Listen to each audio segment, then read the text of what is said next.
Here's a tiny machine. Y equals 2x minus 1. Feed it an x, it hands back a y. Start with x equals 0, y equals 2 times 0, minus 1.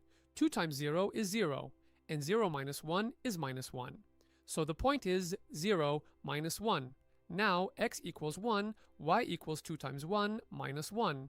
2 times 1 is 2, and 2 minus 1 is 1. The point, 1, 1. And x equals 2, y equals 2 times 2 minus 1.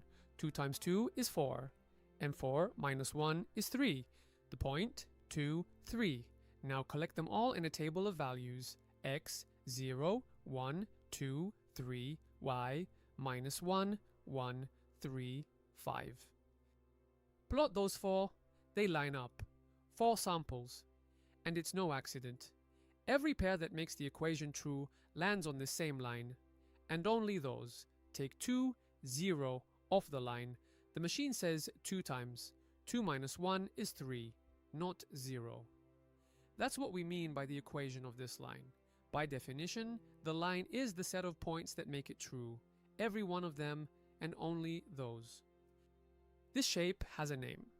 The slope-intercept form for a non-vertical line is y = x plus c. M is the slope, and c is the y-intercept. The slope m tells us how much y changes when x increases by 1. On our line, step 1 right, climb 2. And c is y when x is 0. The line crosses the y-axis at the point 0, c, here at minus 1. Your turn, y-daf minus 2x plus 1. The slope m, minus 2, it multiplies x, and c, 1, the number alone.